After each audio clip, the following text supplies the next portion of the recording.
महिला सफाई कर रही है, लेकिन उसके पति ने उसे लात मारकर नीचे गिरा दिया।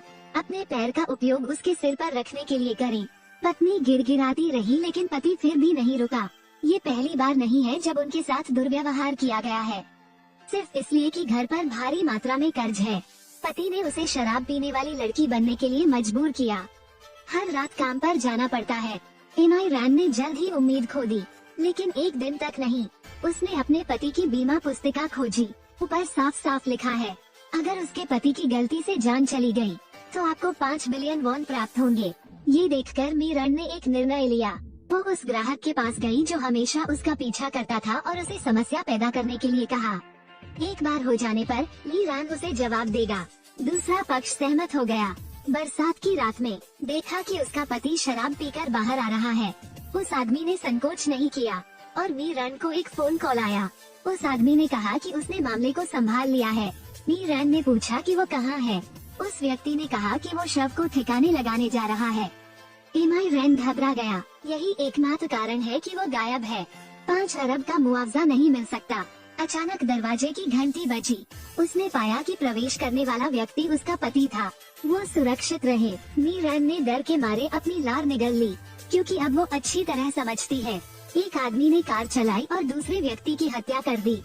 रात में वो आदमी एमाई रैन के पास आया, लेकिन मी रैन ने उसे दरवाजे से बाहर धकेल दिया, ये जानते हुए भी कि मैंने गलत व्यक्ति को मार डाला।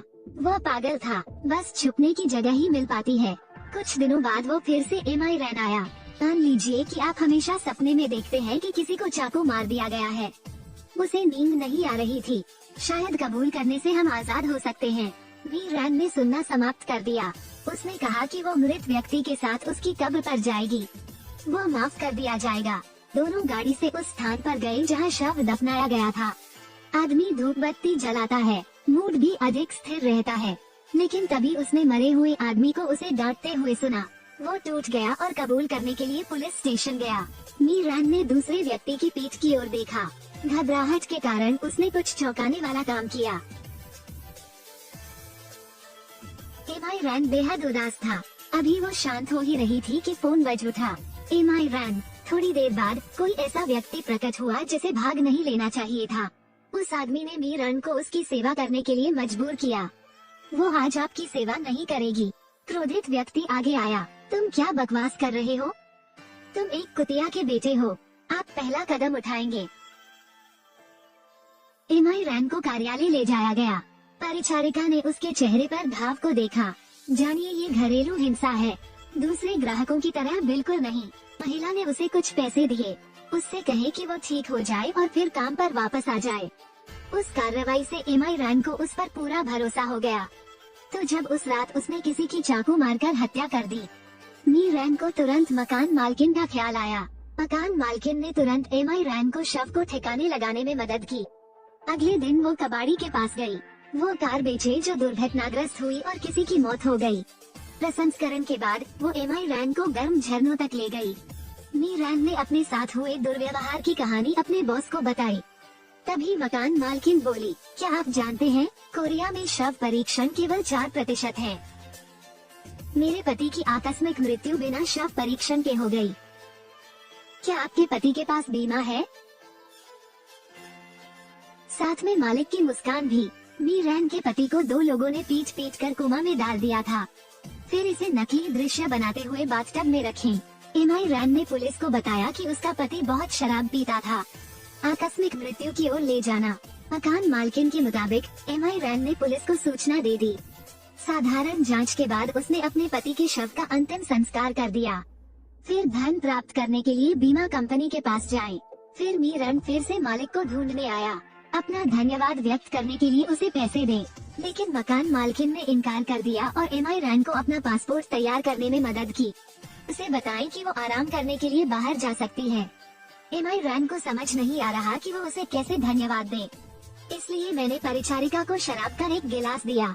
जब वो उठा तो उसे पता चला कि वो बंधा हुआ है। तभी मालिक को उसका असली चेहरा सामने आ गया। पता चला कि उसका उद्देश्य बोनस राशि थी। फिर बॉस उसके बॉयफ्रेंड के पास गया, लेकिन प्रतिद्वंद्वी बहुत असहज है। इससे पहले मालिक कर्ज में डूबा हुआ था और अकेला भाग गया था। अपने प्रेमी को कर्ज लेने वालों की पीड़ा सहने दे। अब वो 5 अरब लेती है और वापस आ जाती है, लेकिन कर्ज चुकाने के लिए नहीं। ऐसा इसलिए है क्योंकि मैं विदेश से पैसा लाने के लिए अपने प्रेमी की सीमा शुल्क नौकरी का उपयोग करना चाहती हूँ। बॉयफ्रेंड सहमत है, लेकिन उसने गुप्त रूप से कर्ज लेने वालों से संपर्क किया क्योंकि दिन कष्ट में है। अब मैं चाहता हूँ कि वो 2 गुना कष्ट सहे। उस रात उसने मकान मालकिन को बेहोश करने के लिए अपनी पूरी ताकत लगा दी। फिर अपनी जेब से चाबी निकालो, अंदर रखे पैसों ने उसका ध्यान खींचा। उसने पैसे लेने और भागने का इरादा करने में कोई संकोच नहीं किया। सुरक्षा कारणों से वो एक मनी लॉन्ड्रिंग केंद्र में गया। उसने अगले दिन भागने की योजना बनाई, लेकिन वो नहीं जानता था कि मकान मालकिन ने कर्ज वसूलने वालों को सब कुछ बता दिया है। वो कितनी दूर चला गया, एक बदमाश उसे मिल गया। एक कार ने उसे थोड़ा आगे भेज दिया, तो वह पैसा किसके हाथ लगेगा? मनी लॉन्ड्रिंग सेंटर में पुरुष कर्मचारी ने अपने आसपास देखा, क्योंकि कोठरी में एक ग्राहक का बैग है। उसने पाया कि बैग काफी भारी था। अंदर जो था उसने उसे चौंका दिया। उसी समय उनका सहकर्मी वहाँ से गुजरा। जंगमैन ने खुशी को दबा दिया। ग्राहक से एक बैग छोड़ने को कहें, वो इसे भंडारण कक्ष में फेंक देगा। भंडारण कक्ष में प्रवेश करते समय अनगिनत चेक देखकर वो खुश हो गया। जंगमैन ने बैग को सबसे गहरे हिस्से में भर दिया। मैं काम के अगले दिन इसे ले जाऊंगा। अगले दिन उनकी पत्नी को अस्पताल में भर्ती कराया गया। वो छुट्टी मांगे बिना नहीं रह सका। प्रत्याशित रूप से निर्देशक ने उनसे कहा कि वे अब और न आए। ये सुनने के बाद जंगमैन ने जल्दबाजी की। वो अपनी बाइक ऐसे चलाता था जैसे वो काम करने के लिए उड़ रहा हो। अपना बैग बाहर निकालो, लेकिन जब वो जाने को हुए तो डायरेक्टर ने उन्हें रोक लिया। जंगमैन के बैग की जांच करने के लिए कहें। हालांकि जंगमैन बहुत ईमानदार हैं, लेकिन कभी कभी ये बहुत स्मार्ट भी होता है। मैं अब कर्मचारी नहीं हूँ, दिखावा मत करो। यदि आप जोर दे रहे हैं, मैं आपकी सूचना दूंगा। घर लौटते हुए 5 अरब की रकम ने उन्हें समझ नहीं आया कि क्या करें। लेकिन अगले दिन निर्देशक ने जंगमैन से एक एहसान मांगा।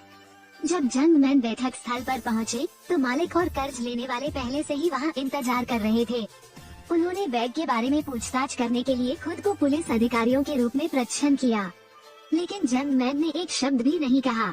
इसके खत्म होने तक प्रतीक्षा करी, फिर घर जाए और पैसे छिपा दे। लेकिन उन 2 लोगों ने जंगमैन का घर तक पीछा किया। कर्ज वसूलने वाले ने जंगमैन को बेहोश कर दिया। वो इसे ऐसे ही जाने नहीं देना चाहता था। मालिक भी सहमत हो गया। फिर घटना स्थल पर आग लगाने के लिए आग का उपयोग करें। सौभाग्य से जंगमैन जाग गया और उसने अपनी पत्नी को बाहर खींच लिया। इस बार मालिक टिकट खरीदने के लिए बस स्टेशन गया। फिर सारे पैसे लॉकर में रख दे। मैं अपनी पहचान का उपयोग विदेश जाने और फिर आगे बढ़ने के